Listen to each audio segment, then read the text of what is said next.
I'm talking about climate change. I'm talking about global warming and all the effects that we're facing. And it's getting clearer what is coming towards us. And you can see that these sealed surfaces are getting really hot. And really hot, we're talking 60, 70 degrees Celsius. There was so much information that you can suck out of these images. That was really incredible. This is the amount of energy that you could not turn into heat. We need this vegetation that is doing something with the energy, cooling down our cities. You need to water your plants. And the more effective you do so, the more you can cool down your cities. That is Yannick Back, Research Fellow at the Unit of Environmental Engineering at Innsbruck University in Austria. As a trained geographer entering the engineering space, Yannick integrates his knowledge in atmospheric sciences and remote sensing with planning cooler cities. His work delves into the links between energy and water cycles and identifies how we can combat urban overheating and declining thermal comfort, especially during heat waves and droughts. He is fond of using an ever-increasing volume of spatial data to guide planners towards climate adaptation and mitigation. My name is Peter Markus Bach, and this is the Grand Challenges Podcast, a show about inspiring individuals who are stepping up to tackle the global challenges that our world is facing in their own unique ways. We reflect on the many out-of-the-box ways our guests have navigated the complexity and intricacies of the environment at the cutting edges of science, engineering, technology, and design. On today's show, Yannick and I uncover the links between surface energy and water balances and its implications for climate adaptation and mitigation. We discuss how Yannick's work, involving increasingly available aerial and satellite data sets, are enabling opportunities for more widespread and rapid assessment of urban overheating and an alternative perspective that planners can adopt in better understanding and designing solutions for healthier cities. Detailed information is provided in the show notes over at petermbach.com/podcast. Thank you for joining us today, and please enjoy the show.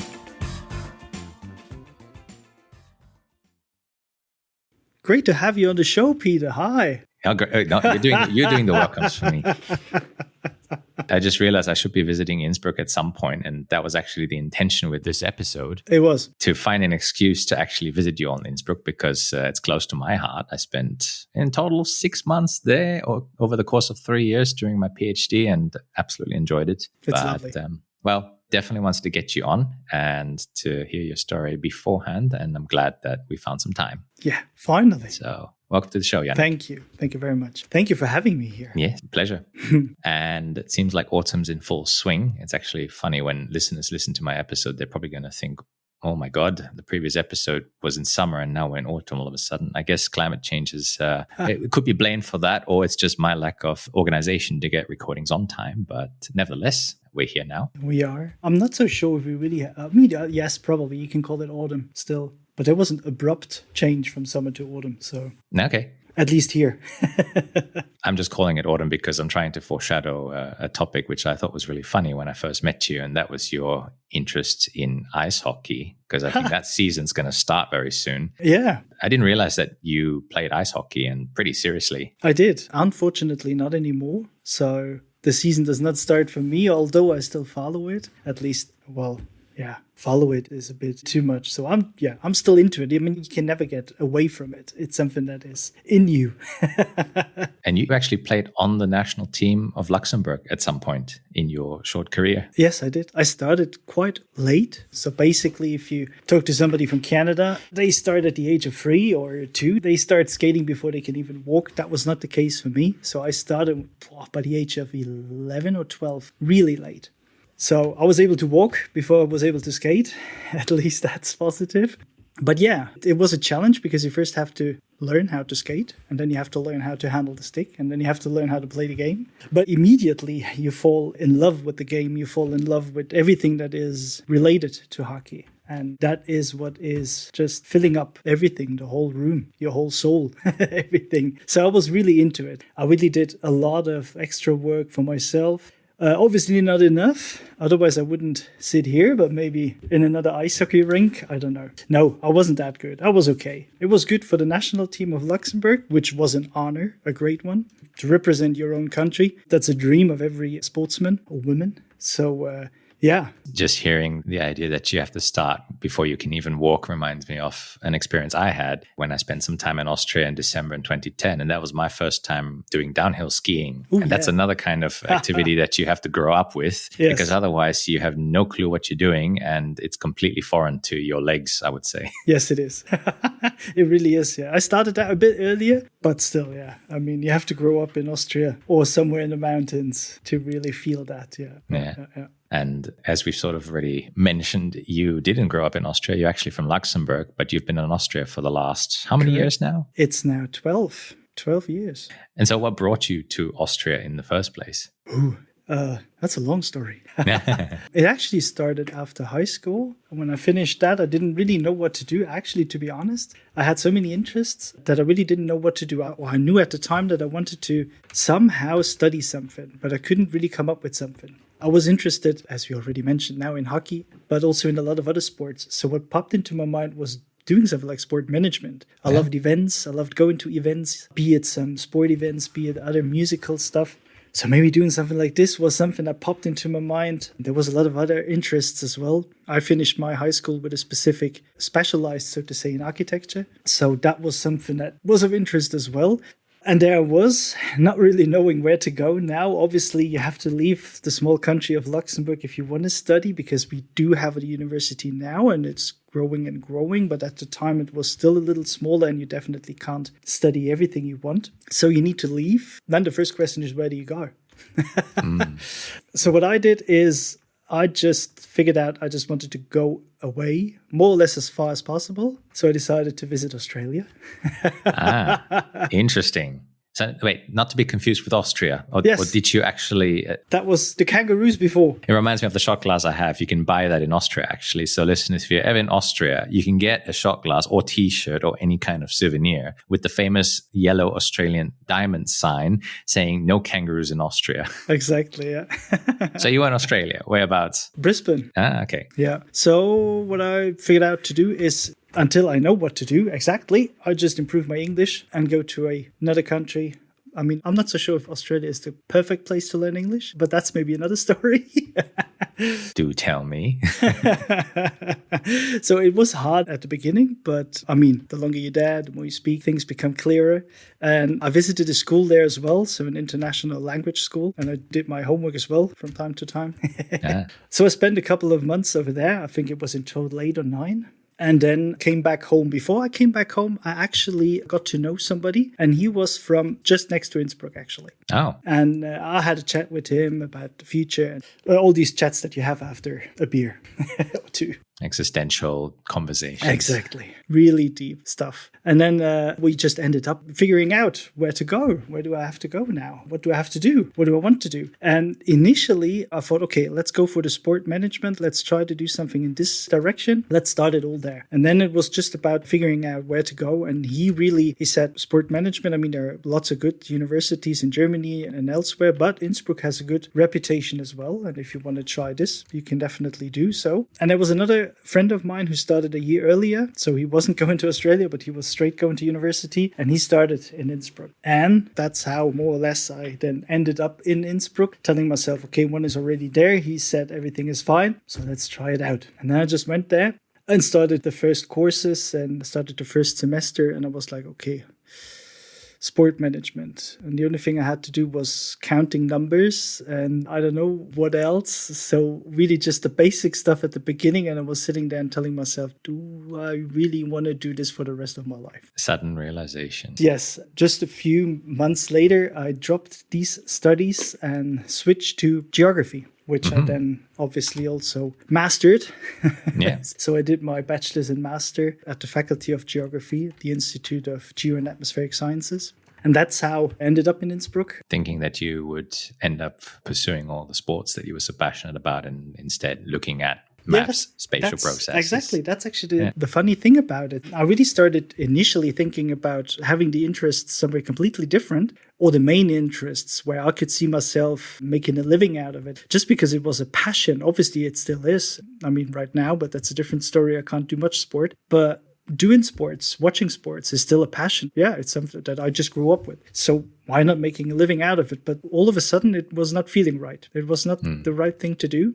because of several reasons, because of all these experiences that you have then during these months, getting to know other people, getting to know this place, seeing what else you can do at the universities. And then things changed. And then I just started to realize, okay, somehow I want to do something outside, outdoors, but still, I want to do something else as well. What I always loved as well was, as you just mentioned, it maps, geography, going places, getting to know other cultures, knowing how their structures are working, so to say. So a bit into this, let's say, stereotype geography, which is absolutely not the case if you study it. I mean, you're seeing so many different aspects of geography. So the world, the earth itself, we really got to know everything. And we really had to, well, not only visit, but pass lots of classes that were within meteorology, that were within geology. So you really get to know the whole stuff. And that was something that really then got stuck on me a little bit. So I really was like, okay, here I'm getting something, I can see the whole picture, or I can at least try to see the whole picture, learning all that stuff. And that was something that caught my attention of pursuing this track, of having a bachelor, having a master in this particular direction. And you continue to go deeper. I guess sometimes when we see something that we want to study and we're passionate about it, when we actually go into the detail of it and take the courses, then we start to realize, oh, actually, are we prepared to put in the work for that? And I guess in your case, sports management, as you said, maybe was a bit too businessy for you, and you were more passionate about the science aspects of it. Somewhere, which is what yes. led you down this path. Yeah. You can probably say it that way.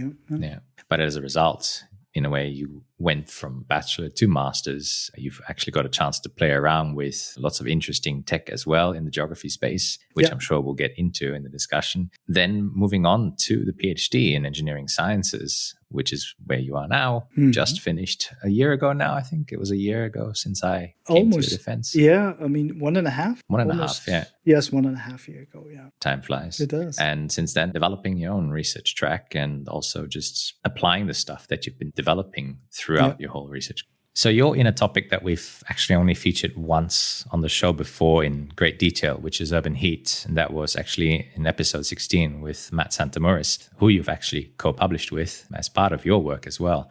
Deciding to do geography and going through all the different aspects that you have to learn as part of geography, what led you then to urban heat? Probably that was, let's say, the thermal camera in the first place. So it makes sense to mention the thermal camera, as it's the most used device to see the heat that you feel in the city. It started with my master thesis, actually, where I investigated the interlinkage between the soil moisture and the surface temperature. And what I did is I was running around the mountains with the thermal camera and trying to find that correlation. Well, I did, obviously, because it's there. Just casually running around the mountains. I mean, I'm not someone who hikes so much. More or less. No, I had a specific case study, but it was quite far up in the mountains, which was quite fun because I love to be outdoors. But it was quite challenging as well, because mounting the thermal camera on one end, and on the other hand, I was running around and taking samples of soil moisture and then seeing the interlinkage during the day. And it was quite visible, obviously, because it's something that is known. But it was quite interesting to do it also in that detail. So a thermal camera, obviously, is something that is quite detailed in terms of imaging. And then I took quite a lot of measurements. So every few, let's say, meters, that was quite fun. It brings back memories to me too, because actually that is how I became interested in urban heat as well. I was able to work with a thermal camera too. And I guess you have to imagine it. It's a device. It senses the radiation. It measures it off the surface, in this case, thermal infrared spectrum. And it produces a picture of whatever you're seeing or whatever you're pointing the camera at. And you got to imagine, if the camera has a certain resolution, just like with digital cameras, every single pixel is a temperature measurement instead of a color code. So it's quite amazing to see what you can do with just a small handheld device. It is, really is. Yeah. And so thermal camera, running around the mountains, as you said, taking some measurements. But I guess that is also in a way mapping out larger areas, which also speaks back to your interests in why you pursued geography and atmospheric sciences. But then you moved from the more scientific realm into the engineering realm. So how did that happen? So that was then after my studies in geography, where I was sitting again at a table, not really knowing what to do. So where to start? I got all of that now. I have the master degree and so on and so forth. Where do we go now? So I had quite some ideas and obviously also some interests, but it was then somebody else who showed up and dragged me into that path that I walked down, so to say. And that was Manfred Kleidhofer. So he was looking for a PhD student to cover something more interdisciplinary. He being stormwater related, hardcore engineering, needed somebody that could look a bit out of the box. Okay. If you would say so. Well, he offered a PhD, and luckily I was the one getting the position in the end. And the position itself was about multiple benefits of decentralized urban stormwater management techniques. Okay. So stormwater, but you're in heat. So that connection, it's interesting. I mean, we both know Manfred is a good mutual friend and also very big name in the urban drainage community. We have to definitely get him on the show at some point. Maybe it's the excuse to come to Innsbruck. But interdisciplinary, I guess we've also established on the show that heat and water are related. You can use water to mitigate heat in cities if you do it properly. But where did you then form the bridge to say, hey, I know you're in water, but I want to do heat? That's it, exactly. So here's the thing. The project I was starting with was called CONQUED, Consequences of Adaptation of Urban Drainage Systems. Obviously, first thing that you want to do is not getting rid of the rainwater anymore, but you somehow want to decentralize things. So you don't want to send everything to the wastewater treatment plant, and you don't want to send everything into the drainage system itself, especially in terms of heavy precipitation events. So what you want to do is you decentralize, you decouple, and you integrate what is nowadays called blue-green infrastructure. This gives you the opportunity of infiltrating the water, not having a runoff, but infiltration, or in the case of vegetation, evapotranspiration. And that is where heat comes into play, because where there is evapotranspiration, there is cooling. That's actually the main bridge. It was a bit bumpy in the beginning, let's put it that way. So we have that project, and we have interdisciplinary, and we have stormwater management, and so on and so forth. And we had a lot of multiple benefits that we looked at in that project. And one of them was mitigating the heat. And I guess other multiple benefits that also have been covered quite frequently. We talk about biodiversity, conservation, or enhancement even. We talk about amenity, aesthetics, improving the lives and livelihoods of people in urban areas. But I guess in this particular case, heat in the alpine areas especially has been also becoming a bigger problem. Exactly. And it wasn't covered so much. So obviously there were people around doing it, but not from a stormwater perspective. Let's put it that way. So you had those not new, but still newly techniques of blue-green infrastructure and all the multiple benefits that come along. And obviously there was some literature about it.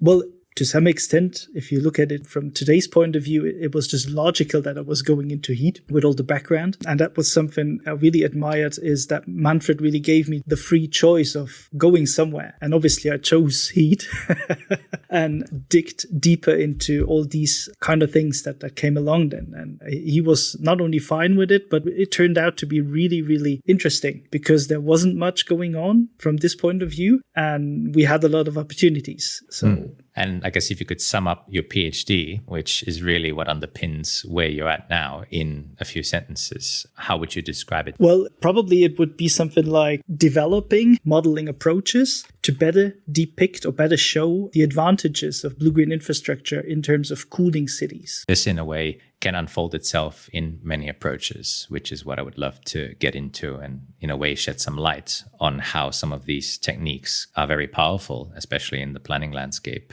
around blue-green infrastructures, but also other solutions. I mean, for example, in episode 16, Matt also speaks about things like supercool materials, which are not natural, but utilize the process of the surface energy fluxes to create the cooling effect as well.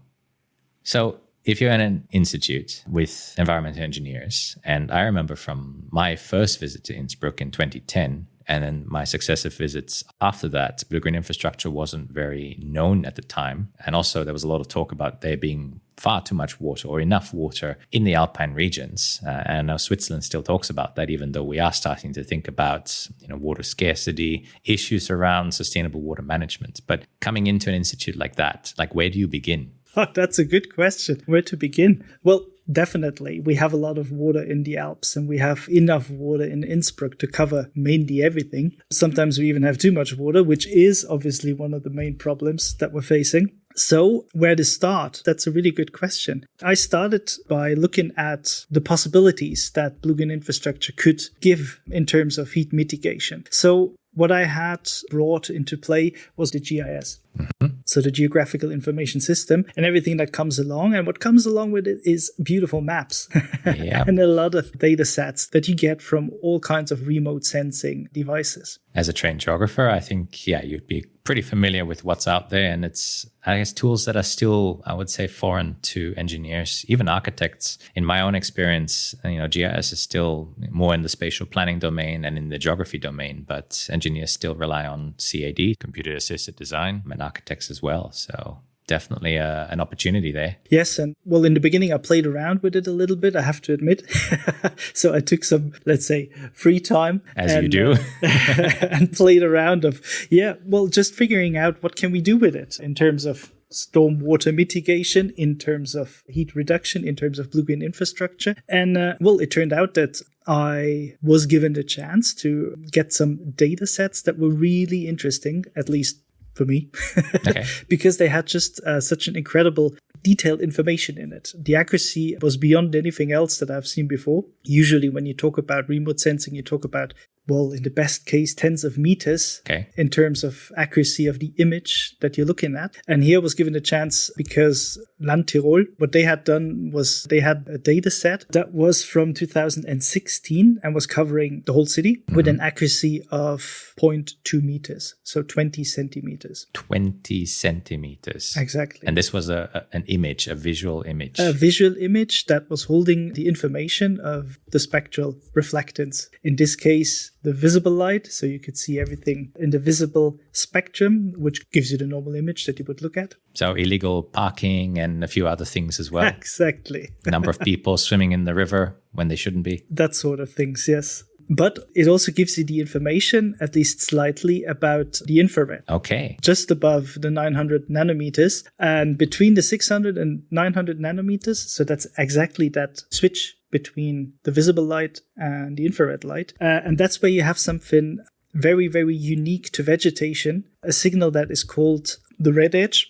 And what you can see here is a distinct pattern that is really unique to vegetation. So the more healthy the vegetation is, the more of the infrared light is reflected. Is that why when you see photographers take pictures with an infrared lens, the trees sort of show up very red as a result of it? Okay. Now that's very interesting. Yeah. So what you see, what comes really out of these images, what you can really see, and that's why they are also called colored infrared images, the vegetation appears really red. And the more red it appears, the healthier it is. And you can here really distinguish between the vegetation health, but more than that. And that is why I got interested in these images and linking it to whatever we want to do in the city. Because what you can also see and distinguish is between sealed surfaces, so parking lots, so on and so forth, and vegetation. So you can really distinguish between those two surface properties, which obviously in the city makes a huge difference when it comes to urban heat. Normally, these sealed surfaces will absorb more heat. It gets trapped and then gets released around nighttime when there's no more sun shining, and also creates a warming effect. And as a result, you have what we call the urban heat island effect. Exactly. Yeah. So here I was sitting there looking at the image, trying to get something out of it.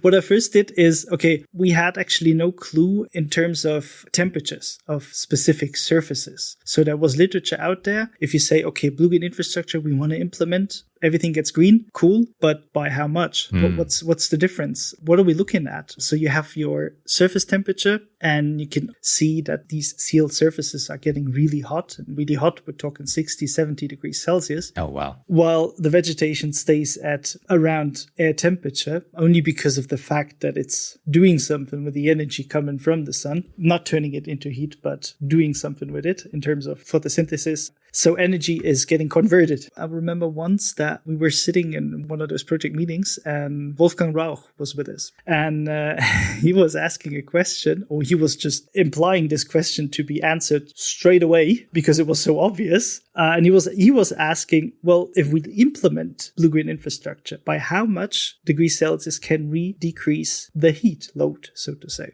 And everybody was sitting there, including me, not really knowing any answers. Professor Wolfgang Rauch, very good mentor of mine, someone who I'm also hoping to get on the show fairly soon. But he does that. He likes to, bring in little suggestions that just take you that step further. Yes. Yeah. So I really have to, at this point, say thank you also to not only to Manfred, because he was such a good supervisor, but also to Wolfgang, because he was, as you just said, he was really asking the right questions at the right time. And he always gave me a little push into a distinct direction. And in this case, it was, well, by how much? How much can we actually decrease temperatures? I remember reflecting myself, some of the key pieces of work I produced during my PhD were also spurred upon by very insightful questions asked by Wolfgang. So looking forward to catching up with him again soon in the future, and with Manfred as well. So let's definitely get both of them on the show. But nevertheless, you are at this stage, you had these images, and you said there was more than one image. You had one from 2016, but I came in shortly after this revelation that you had, I believe. And I remembered you had multiple images. At the beginning, I had two, so 16 and 2019. Both showed the same city, Innsbruck, but obviously for different timestamps. So one was 16, one was 19. Both, however, were from late August. Yep. Obviously, we always talk in just one image, but nevertheless, as we are talking mostly about the vegetation, and it does take some time for the vegetation to change its properties and so on and so forth, and everything obviously is related to all these preconditions. Yep. And what we have here is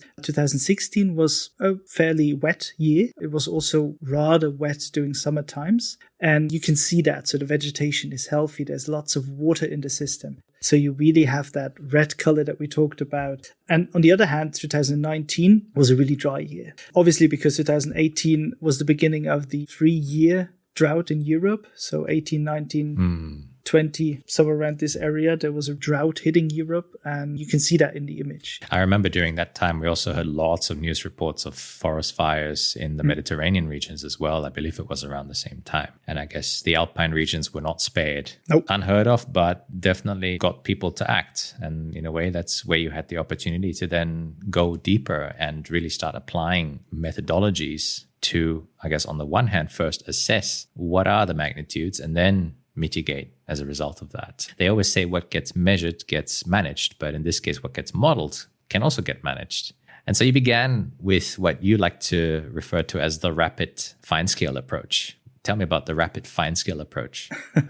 Yes, exactly. So that's where it started then. I tried to build up a model where I can really calculate lots of parameters, let's put it that way. Initially, it was about the surface temperature and how to get these differences out of this incredibly accurate picture. So that's where it started. That's the story. Well, it involves a lot of physical equations that will then lead you to the surface temperature. So I guess the nature of the physical equations sort of also builds in a certain validity already. These are not just empirical relationships that someone found and published in a paper for a specific case. No, not at all. Exactly. So this is really all based on these physical relationships. The basis of the whole thing was set around this image. So this color infrared image, which is a raster image and which could be obviously shown in a GIS. So what I did is I set up the model specifically for a GIS software where I could include lots of information, also based on specific data sets, and then combine the whole set that I have and get out the information that I needed. And one particular indicator around that is this idea of thermal comfort. So for you, it wasn't just about surface temperatures. You wanted to go a step further.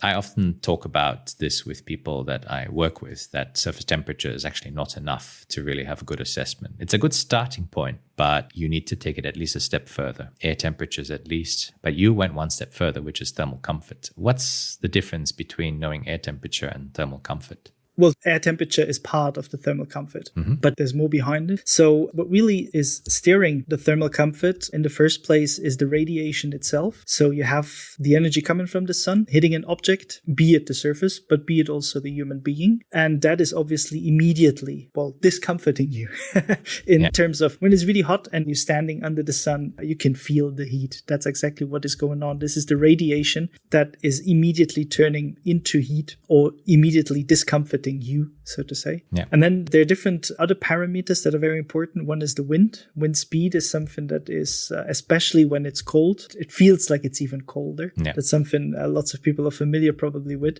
When it's warm, wind can do something good as well. So it's exchanging the atmosphere, it's exchanging the layers as well. And here you can get some cool fresh air coming in instead of that heat stuck somewhere. And then there's the air temperature that we mentioned already and the humidity.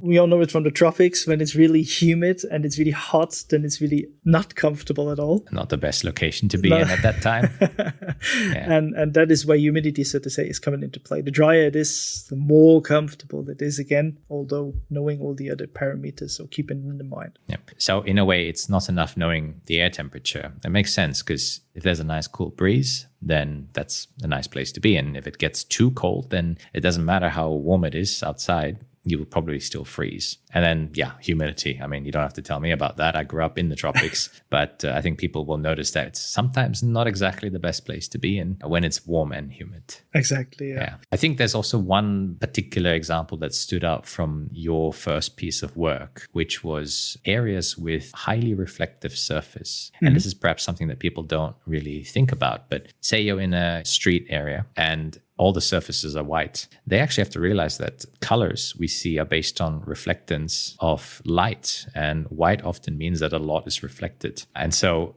it could be a nice air temperature, and we often say, you should be building with highly reflective surfaces because then they don't absorb the heat. But if you're standing there and all that heat is being reflected back at you, then that also can lead to a decrease in thermal comfort. Yeah, funny story about that. I know a place in Innsbruck where you can stand really in, some really green area. So you have your grass around you, you have even the trees surrounding you. And then on one side, there's a white wall. Oh. And it's really white. Okay. And it's big. And that wall is reflecting so much of the sunlight that the green areas behind you are just like if they were not there. You are getting grilled. Oh, wow. It's so hot. Obviously, as you just explained, it's the radiation that is getting reflected and then just heating your body. I remember of another example actually in London when they completed the Shard. I think there was some issues with the construction because I think the spire was reflecting the sun onto a street, and I think cars were frying, and they were demonstrating it by frying an egg on the pavement surface. Yes,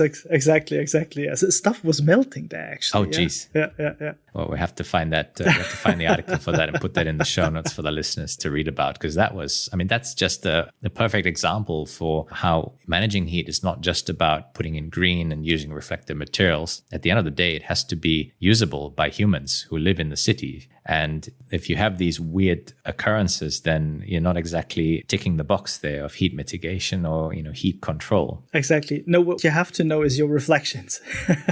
So in a way, what we then also talked about was that it's totally fine to have these reflective surfaces on top of the buildings, for example, which is getting implemented nowadays. But what you really should think about is implementing or painting stuff white at street level, obviously, because that is getting reflected somewhere. And in the worst case, it's reflecting, or it's then hitting the next person walking on the street. And that's just additional radiation that is just making it more uncomfortable. And so coming back to the study itself, you developed this rapid fine scale approach, which allows you to use these 20 centimeter resolution images to really figure out which locations across the entire city of Innsbruck were comfortable thermally and which were not so comfortable. And this, of course, came down to the relationship between the sealed surfaces as well as the vegetation. And so I guess the biggest thing about this is that climate modeling has traditionally and conventionally, and climate scientists don't shoot me here, but from my own experience, there's been a lot of models out there, but not many can map out these kinds of processes at the entire city scale.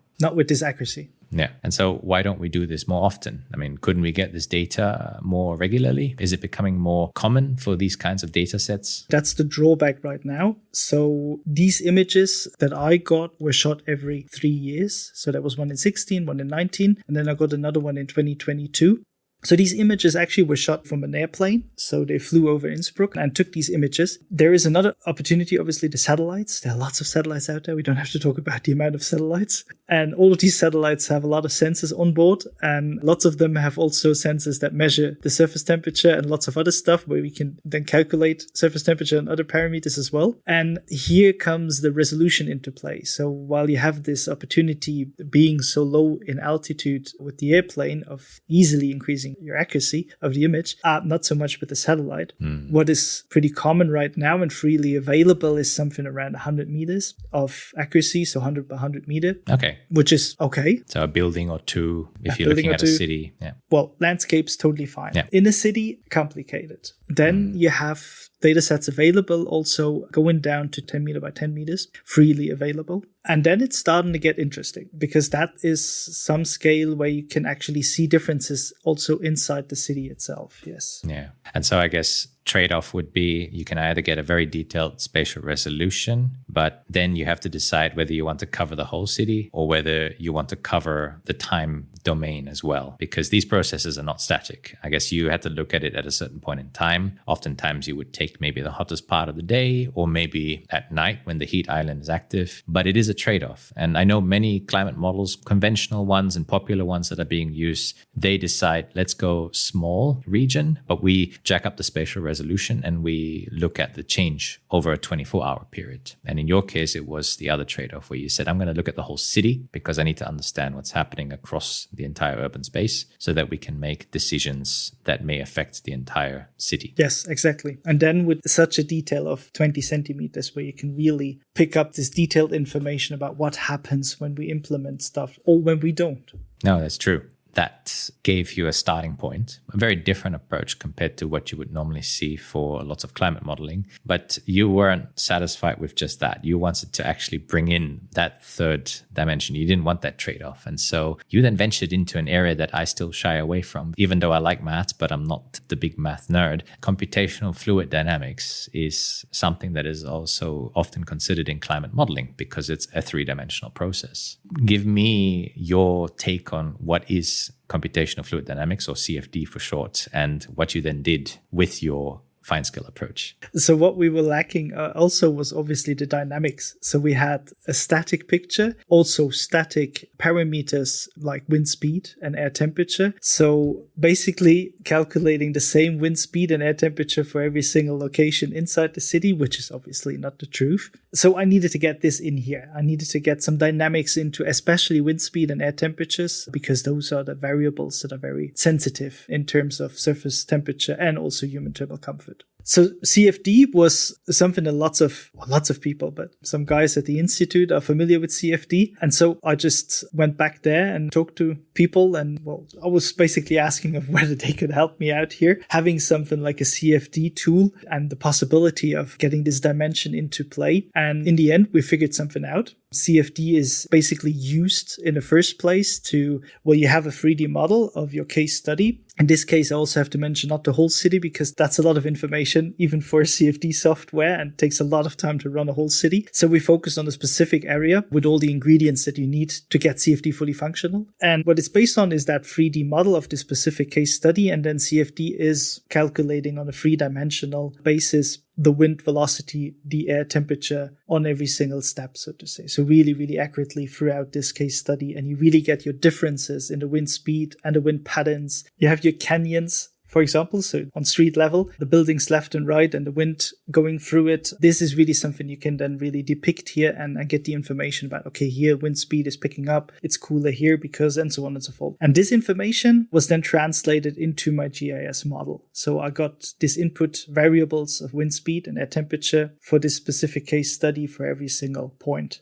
With that information, and I guess we're really talking detail here, you can actually work out the temperature, the air temperature at different elevations from the ground level. So I can figure out how warm my legs are going to be compared to how warm my head's going to be from the outputs of your model. Yes. So this is really detailed now. So the CFD is really at every single point. So what you can go for is really, as you just mentioned, having every single elevation step starting at 0, and then what happens at 20 centimeters above ground, what happens at half a meter, 2 meters is what we did as well. So we had a look here, extracting the information from the CFD model. What's the wind speed at temperature at 20 centimeters, half a meter, and 2 meters above ground. This is the area where we humans are acting. So the one that is of interest, and then put this information into the GIS, running the model for the different elevation information and mapping it back. And eventually you also use that to scale up to the entire city. You had to make that trade-off of large coverage for more detail, but then you were able to then translate that detail back to the city eventually.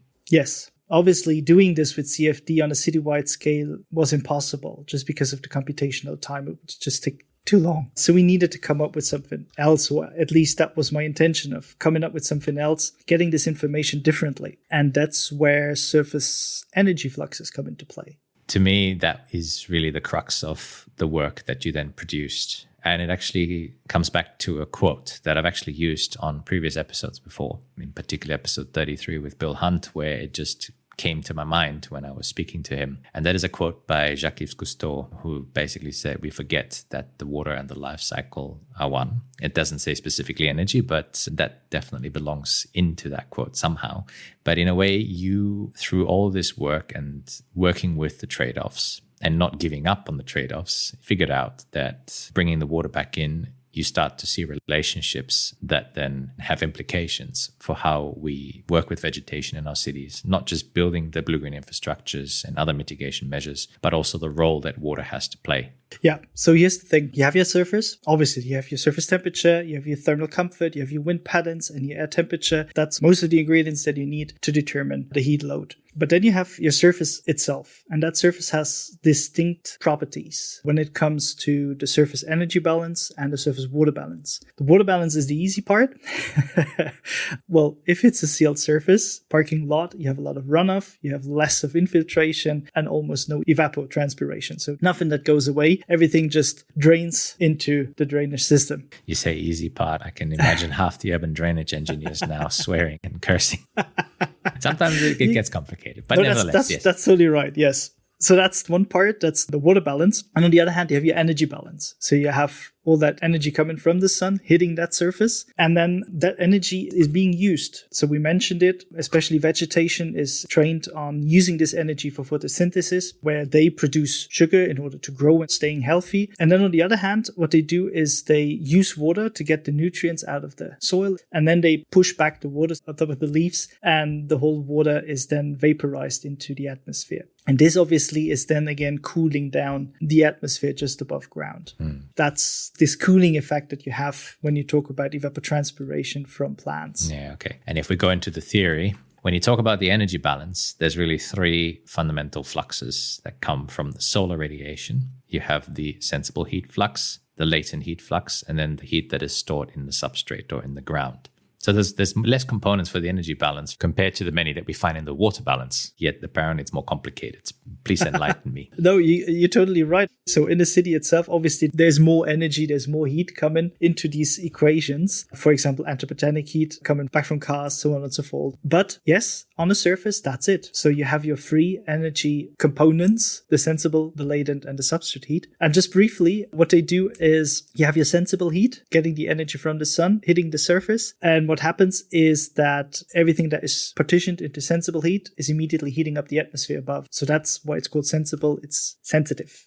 So we feel the sensible heat. Exactly. You can feel it. Yeah. So you immediately feel this increase of heat. And then you have your substrate heat. That's the energy that is traveling down into the soil, being stored there. And then when we switch from daytime to nighttime, this is then switched over, so to say. So you have this energy stored underground coming up again, turning into sensible heat and heating up the atmosphere above it again. And then you have the third one, the latent heat, which takes the energy and cools down stuff. This relationship that you investigated with the CFD was how you were able to then scale up all that fine scale work with a fine temporal dimension to the entire city. And in a way, the relationship was something that I know bothered you a lot because, sometimes when you're doing science, it's like you discover something, and you're like, is this true? Is this true?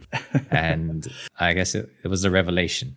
Yes, we had this enormous detail, and what we could see is all these variations in wind speed and air temperature, and also the variations in these fluxes. So with different places around the case study, we could see differences where there is different landscapes, so sealed, vegetated, dry. They were showing these different fluxes, more latent heat, less sensible substrate heat, but we can also observe that these fluxes were changing with an increase of wind speed or a decrease of air temperature, and so on and so forth. So they were all in relation as how they should be. But what we can also see is that specific partitioning at the surface. So if you take the ratio of those three fluxes towards what is left of energy at the surface, that was not changing at all.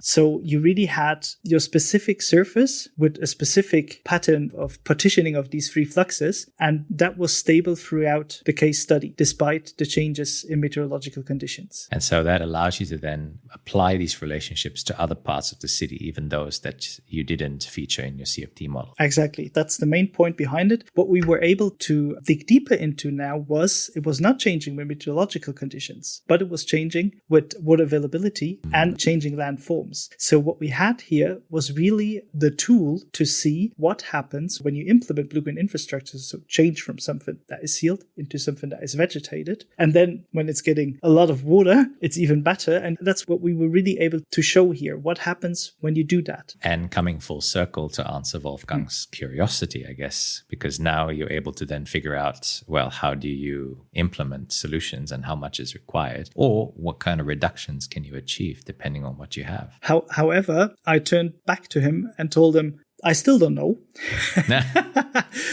But I wouldn't reply with an air temperature or a temperature per se. So I would say, probably I would go for this is the amount of energy that you could not turn into heat, because obviously with changes in meteorological conditions, things immediately change very quick. So you have your wind speed that could pick up, you have your air temperature during the day that is changing. So that makes a huge difference. But when it comes completely down to the blue-green infrastructure that we implement, despite the meteorological conditions, they have certain capabilities of reducing the heat, and that I would not value in degrees Celsius, but in energy. Okay, so I guess very different way of looking at things. Any mitigation or adaptation strategies, rather than focusing on air temperature or thermal comfort, it's really about going back to what creates that in the first place, which is these energy fluxes and the partitioning between them. Obviously, they do change air temperatures as well. But in combination with all the other meteorological parameters. So do we have a magic solution, at least for Innsbruck? Did you figure out something? Make it greener.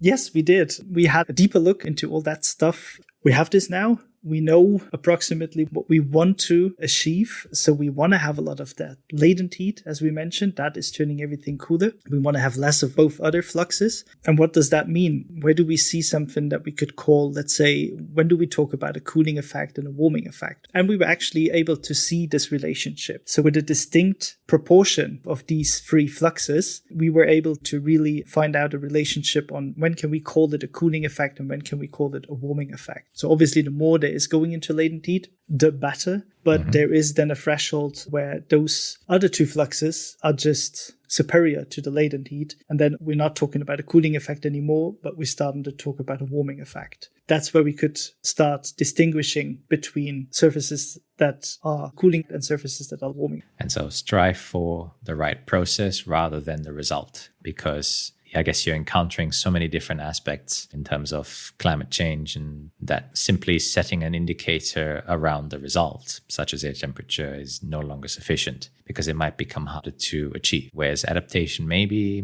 would you say, is about making sure the right processes are in place so that no matter what challenges we face, we have the means or the tools already to actually deal with them. Yes, exactly. Yeah. I mean, it comes down to this. Yes, we need vegetation in the cities because we need that radiation that is still coming from the sun, no matter what, to not being turned into heat and overheating our cities even more. But we need this vegetation that is doing something with the energy, cooling down our cities. Yeah. So absolutely no doubt about it. What we had figured out as well is how much greenery do we need to actually have a cooling effect throughout the city. Yeah, you did say green the city more. So do we have a magical number? We actually do.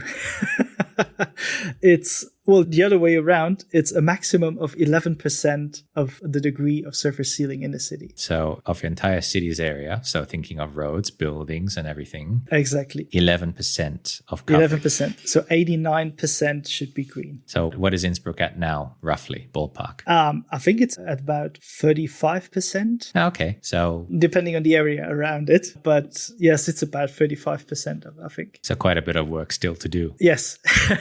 And obviously that 11% is shocking because it's a number. It's something really, really low. And we all know that when we talk about cities, we are somewhere around 40% or something like this. And when you go into mega cities, it's even worse. Just to give some ballpark figures, if we look at some standard ceiling numbers that engineers tend to use, I mean, industrial areas they range up into the high 60, 70, 80%. Residential districts are already around probably, I don't know what it is like in Innsbruck, but you're looking at like 30, 40%, especially if you have highly dense residential areas. Yes, exactly. Yeah. So a bit of a challenge, but how would you achieve that? Well, here's the point. There are actually already, let's say, techniques in place that could be really helpful in achieving these percentages. For example, what you have in Spain is called the Barcelona Superblock, where they give back the streets in between these blocks to the people. So taking it away from all the cars and everything. So making basically these streets car free, give them back to the people. Yeah. And then they can walk. And this is new surfaces. This is a new area that you can completely create, completely new. Mm-hmm. So you have lots of possibilities of turning these sealed areas into green areas. So this is one approach. Another one is obviously your building, especially the roof. We would need a lot of green roofs. Mostly all of the roofs should be green or need to be green if you want to achieve such a number. So I tried it on Innsbruck, whether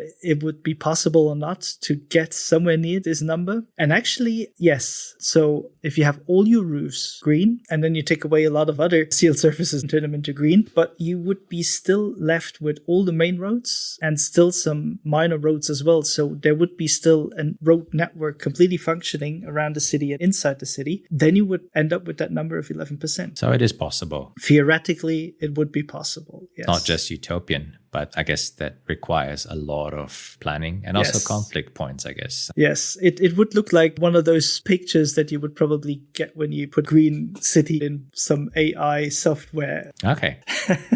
But at least showing that it's possible to do. Exactly, yeah. So you established a relationship between the different fluxes. You were able to apply it to show how much blue-green infrastructure we need. But of course, this all is assuming that, based on what we discussed much earlier, it's based on the fact that this vegetation needs to stay healthy. And I guess that's where the water connection comes back in as well. Totally right. You have the whole city green. There is still rainfall throughout the year, even though the patterns are changing. And to some extent, there is enough rainfall for the vegetation to not die out during the year, depending on the year, however. And that's the point. So we are facing more and more dry periods. They are lasting longer. They are even more intense, coupled with heat waves as well, which makes it even worse. And here you are then with your vegetation in the city, completely green, everything turning brown, just because there is not enough water. There is no rainfall for quite a while. There is no storage nowhere. Trees obviously have a lot of more water stored and can reach out with their roots towards reservoirs that are much deeper. But if you talk about grasslands throughout the cities, and there's a lot of grasslands throughout the cities, they dry out within 10 days. Okay. The problem here is that you can still argue, okay, they dry out. With the next rainfall, they go green again. Yes, totally right. They are flexible, but they are quite tough and they can resist quite some heavy events too. But still, being that brown, being that dry, means that they are not functioning anymore. So what they do is they are not using the energy and putting it into that latent heat, but they are actually putting everything into sensible and substrate heat flux, which means overheating. And no cooling as a result. Exactly. Yeah, that's a bit of a danger. Dry grass surfaces on hot summer days can be just as warm as or close to the temperatures of sealed surfaces, asphalt, concrete. Here comes the thermal camera into play, and we measured it, and it's exactly more or less the same. Oh, wow. So when the asphalt is 60, 70 degrees, that's the same temperature at these dried, grassy areas. So goodbye dream plan of 11% sealing if you don't have enough water. That's the point, yes. So you need to water your plants. And the more effective you do so, the more you can cool down your cities. And so what are your suggestions for how we can ensure that we have enough water availability for that? Well, here in the Alps, it's not a big deal. Let's put it that way. So we have a lot of water, and we don't need to talk about water scarcity. But we also did the calculations. When you have a dry event, so for a longer time period, it's really dry, and then it's hot as well. Hot means that people are using more water, up to 170% more. And that already is pushing a lot of pressure on freshwater supply. Still here in Innsbruck, it wouldn't be an issue. There's enough water to supply all inhabitants, but with that, there is not a drop left for the vegetation. So you would either need to get the water from the river or groundwater or any other sources. Which, if done too much, I guess becomes unsustainable.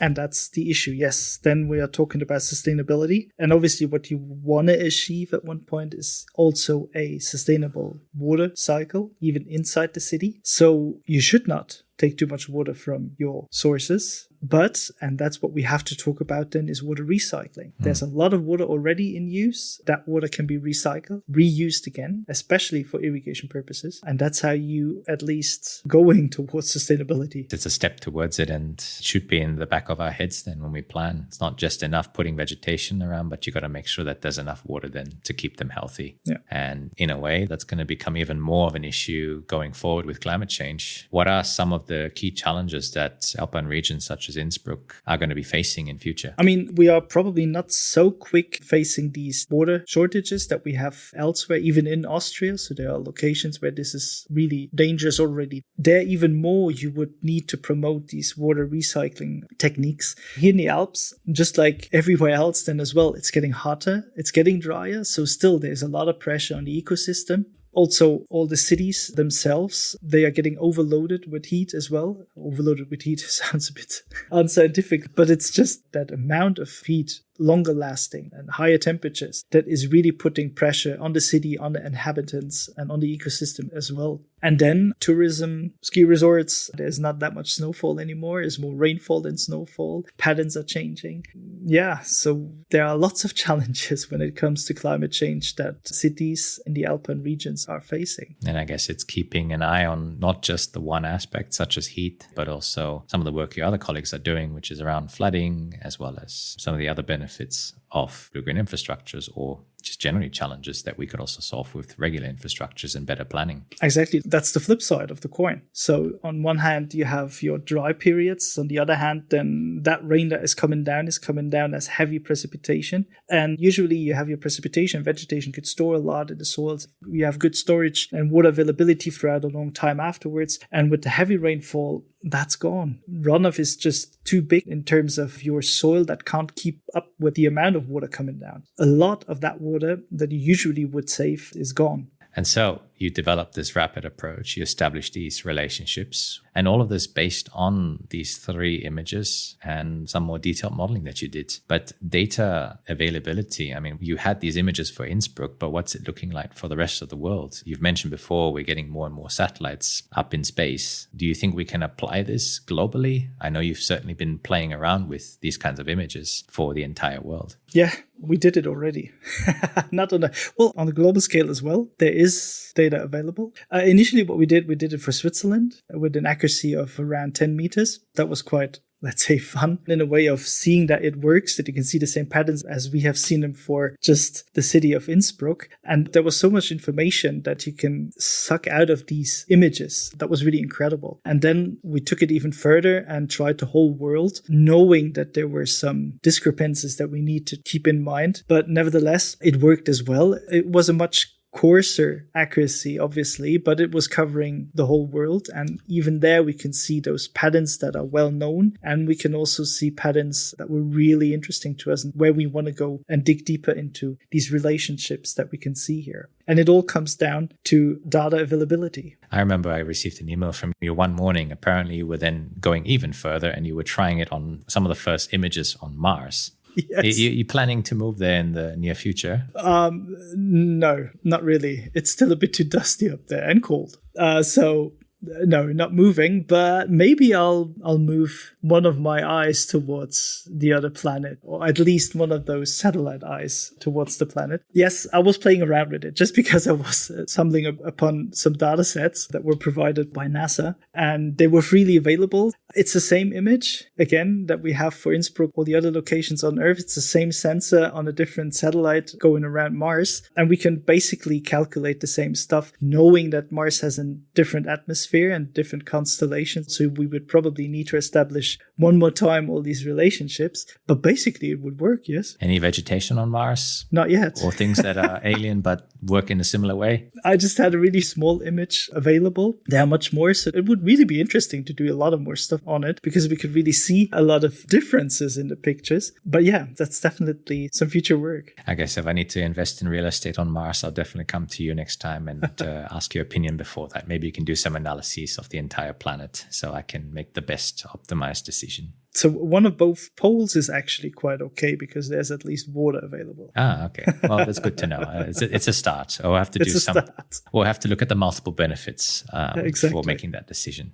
And so, where are you heading in all this? What's in store? In store is the data availability. So, with the satellites being shot up there, more and more, there is more opportunities of receiving data that is really informative. And the sensors that are up, those are most of the time multispectral cameras. So we mentioned the spectral images already with the different nanometers. The multispectral camera has its limits. And we can see what I mentioned, this red edge, distinctive patterns of vegetation, and there are many other indices that were drawn from these spectral reflectances. So basically what you see and what the sensors are delivering information about how much of the light is reflected by the surface at the beginning of this near-infrared spectrum. And there is more afterwards.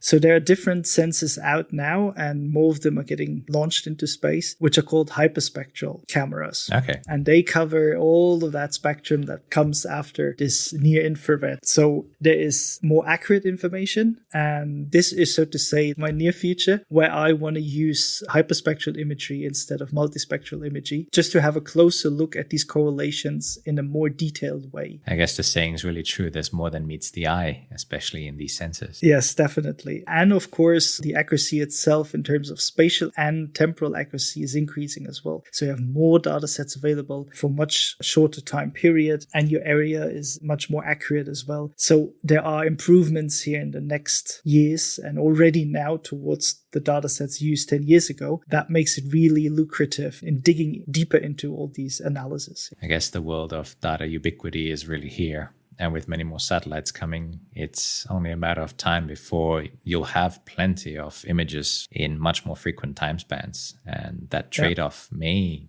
no longer need to be made in future. No, exactly. Yeah. So the traditional urban climate models that I described earlier, such as also the CFD approach you took, do you think there's still a place for them, given all these data sets coming out? The place is getting less. Or the area, let's put it that way.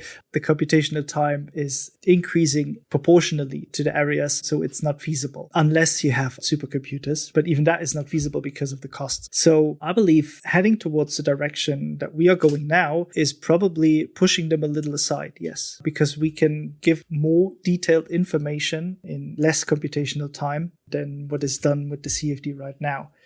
It is still an additional information towards the climate models, especially on a regional and global scale. But here, it can give a lot of information about land-atmosphere interactions that we are actually delivering at such an accuracy that climate models can't really depict at the moment. So there is also an opportunity of combining my approach with the climate models that exist today and increasing their capabilities of these small-scale land-atmosphere interactions and what that means, again, for the climate system and for extreme events. On the other hand, obviously, if you're looking at cities, even though those climate models lack some sort of computational speed, they are still very valuable because you have the dynamics, especially when it comes down to the wind dynamics, for example.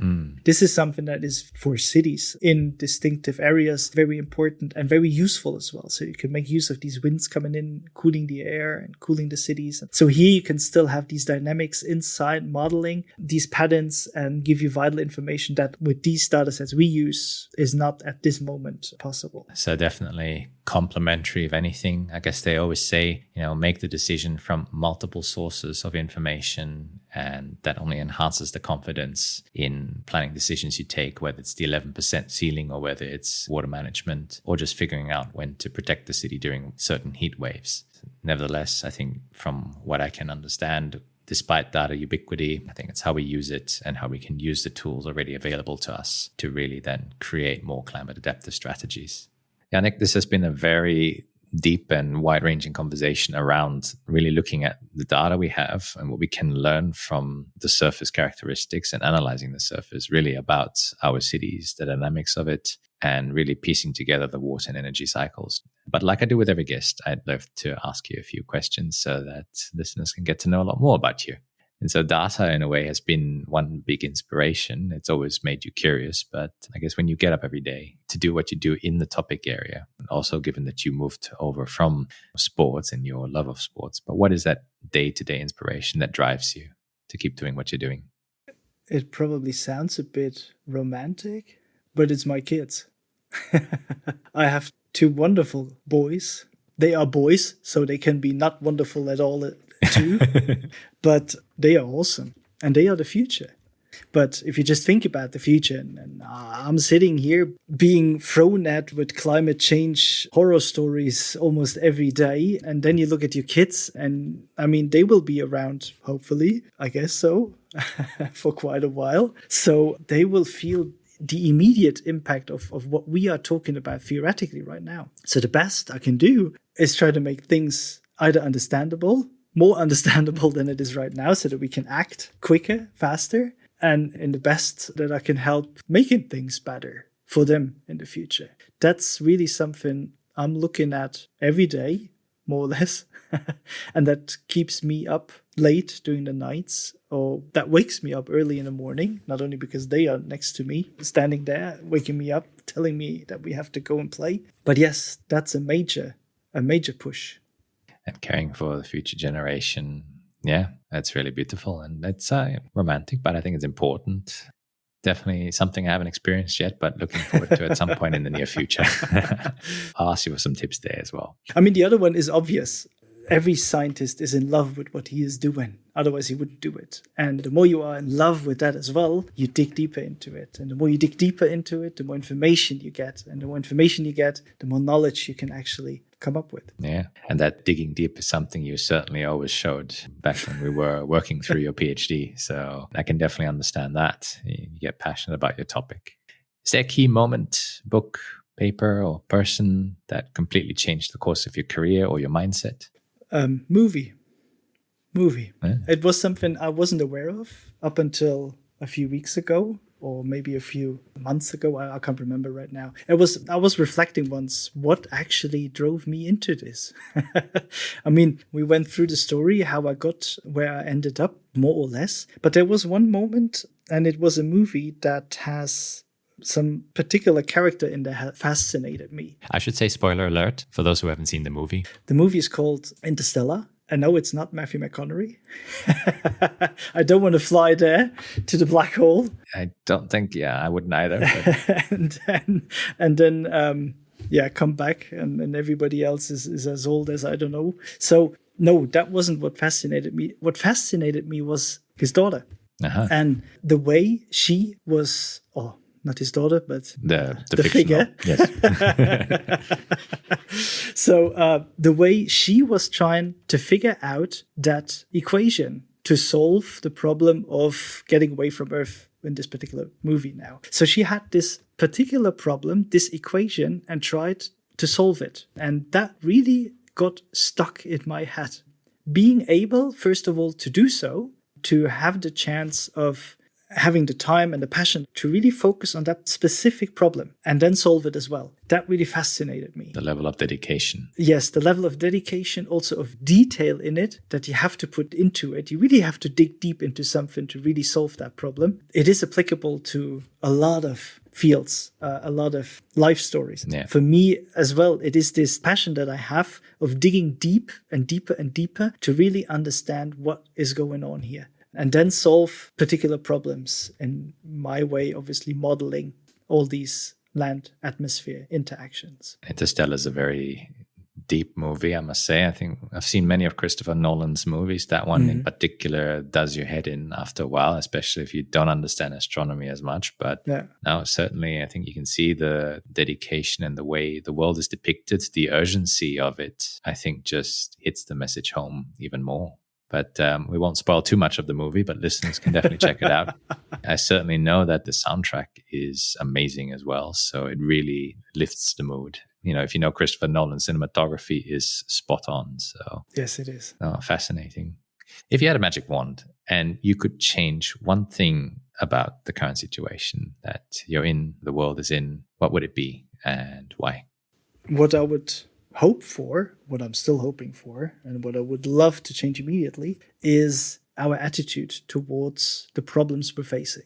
Mm-hmm. I know, and even me, I'm not excluded from this. Everybody has problems in real life. But there's also this bigger picture where we're all sitting in together. I'm talking about climate change. I'm talking about global warming and all the effects that we're facing. And it's getting clearer what is coming towards us, what we are facing. Mm-hmm. And there is just this attitude that so many people have towards climate change, towards global warming, towards all what is involved here that I'm not capable of understanding, really. I mean, in what way? In a way that people sometimes I feel are blocked. Either they accept the way it is, or they are just blocking it away even more, not wanting it to be true or something like this. So I don't want to talk about denying it because we don't have to talk about it. It's there. It's visible. You can measure it, everything. And it doesn't matter where it comes from and who initially is to blame. It's about adapting to it and trying to make it as less harmful to us as possible. And here, I think I would love to see this change really happening. Everybody saying, okay, we have to do something. Otherwise, we can't live here in this comfortable zone in a way we do right now. Still for up in the future then. This is something I think that we can implement as much as we want, but if we don't do it, we're not getting where we want to go. And in our minds, this is not written anywhere on paper. This is something that has to change in our minds, in so many people's minds, to really go places. So if I could have a wish, that would probably one of them. To change this mindset. Yeah, to be able to talk about it, accept that it's there and that there are serious consequences if we don't act. And also maybe having this really on a broader view. So really this mindset of acknowledging that we are facing problems as a human species, so to say, and that we need to tackle these problems together. This is for the good of all of us. This is not for one particular human being somewhere. This is for all of us. This is something that has to change in my point of view.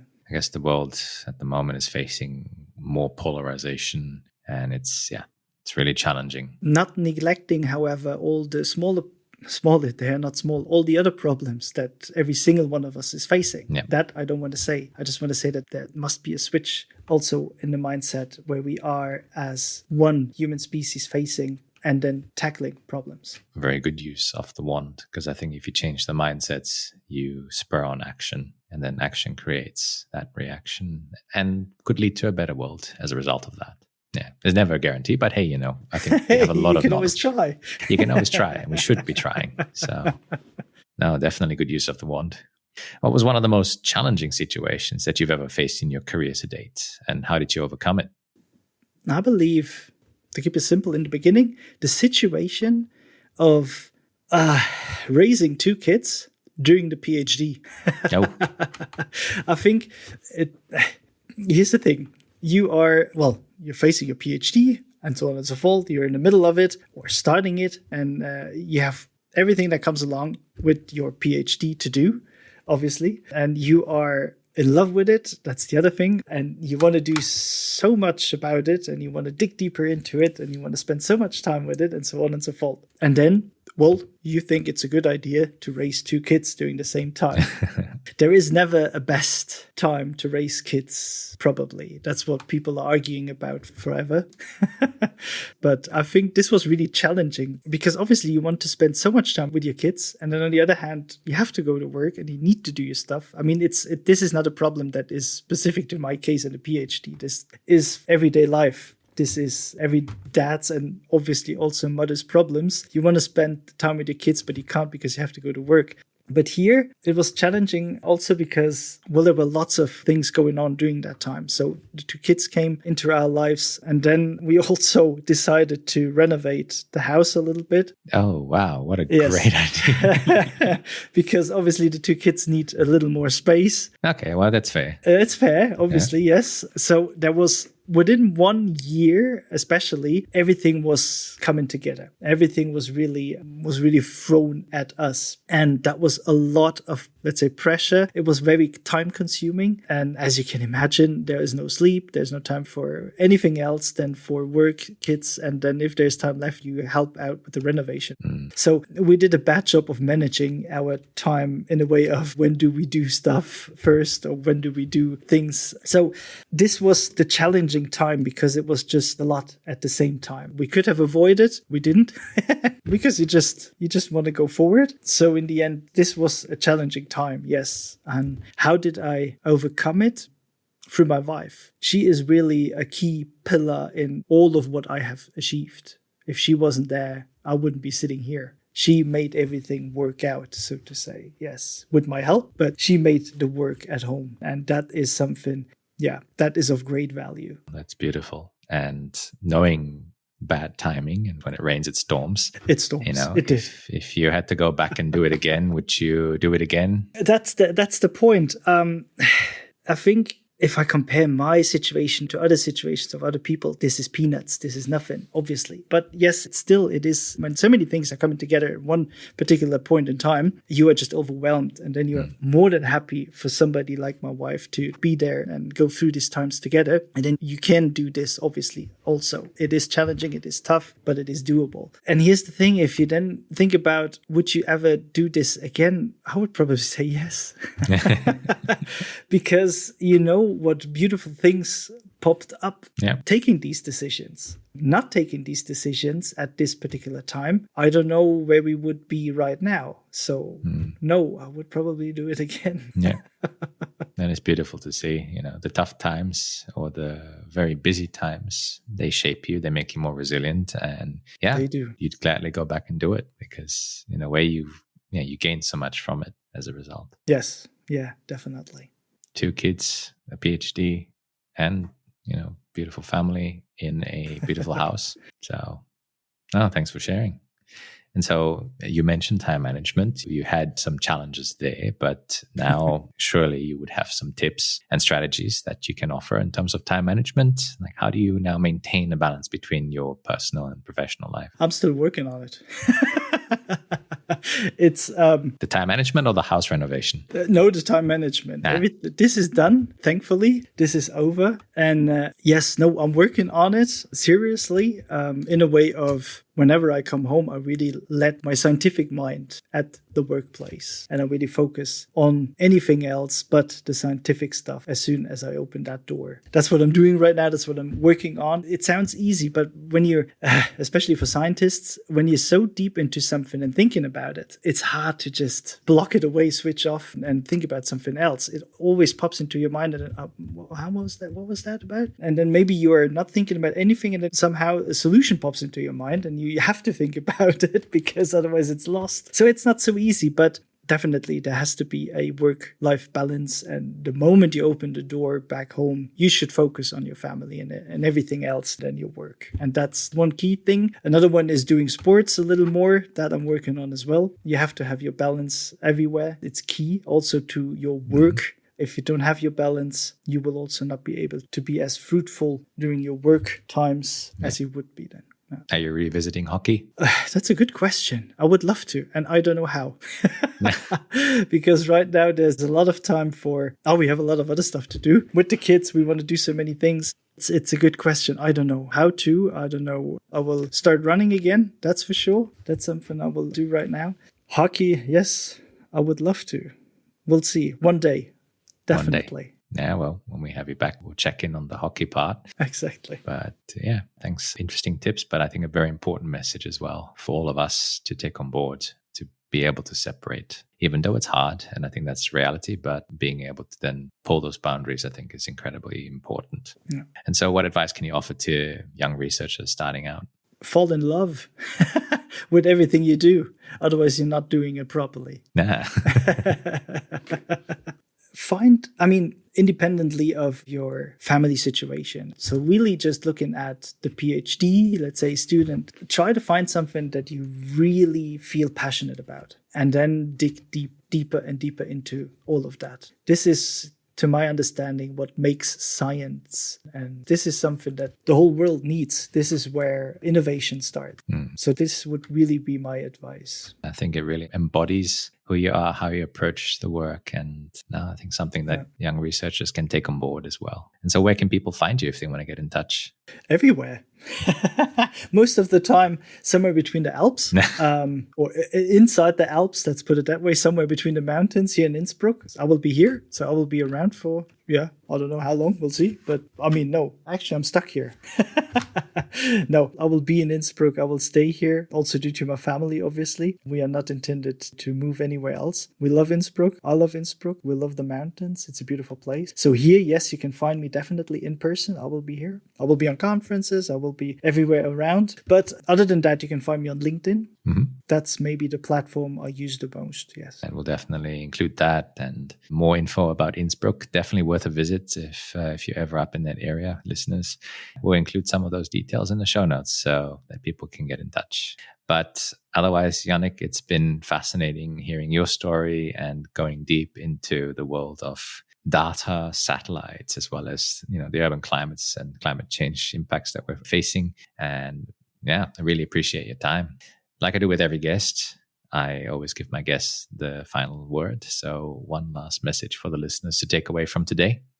First of all, I want to start with thanking you, Peter. I need to thank you a lot for what you have done in terms of supervision, because you were my co-supervisor of the PhD. I was perfectly supervised, so I couldn't do bad. It was impossible to do bad. No, thanks a lot again. Thank you for having me on the show. Thank you for giving me the opportunity to be here and talk about my research and me in person. I really have to admit, I was nervous at the beginning and the days before, because I've been listening to the episodes and, there have been some people already here on the show talking about their stories that obviously me and other people as well are looking up to. So this is a chair I'm sitting on where others were sitting far ahead of me. So this is making me a little nervous. So I needed to come up with some stories here to at least try to keep up with what has been said before. The thing is this, we are living in a time where we can see what is coming towards us. We talked about climate change now, and this is something that turns out to be not funny anymore.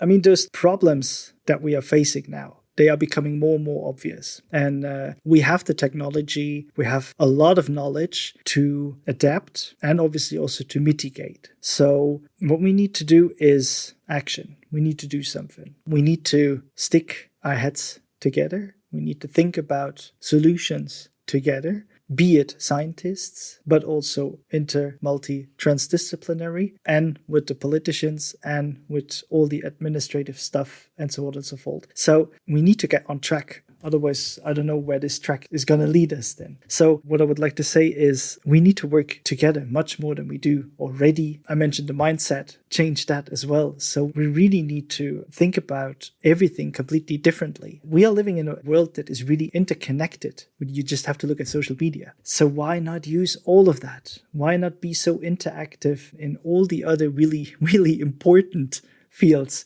like climate adaptation and mitigation. We really have to think about all these solutions as one human species. Obviously, every single country, every single region in the world has its own problems, not neglecting these, but together we are definitely stronger. And if we try to figure out a way of how to work together more closely, I think that would be a huge leap forward. Thank you very much. And that wraps up our amusing, insightful and overheated episode with Yannick Back. For more information on the next satellite launches, an overview of ice hockey leagues or ski resorts, or some insights on alpine geography, check out the show notes for more information over at petermbach.com/podcast. And as always, thank you listeners for tuning into this episode and for your feedback and support. If you are enjoying this show, I would be incredibly grateful if you could share this podcast with your family, friends, colleagues, and even fellow climate scientists. Please also do subscribe or follow this podcast on Spotify, Apple Music, or wherever you are listening from to be notified of the latest release as soon as it becomes available. If you're curious about me or my work in general, you can also check out my website or social media. Head to petermbach.com, my YouTube channel Peter Marcus Bach, that's Marcus with a C, or follow me on X at petermbach or Instagram at petermbach87. Feel free to reach out to me with any feedback or guest suggestions so that I can keep improving this show. The podcast's intro and outro song is called Starsky by Alex Karen. Stay tuned for our next episode and next guest to hear how they are tackling the grand challenges.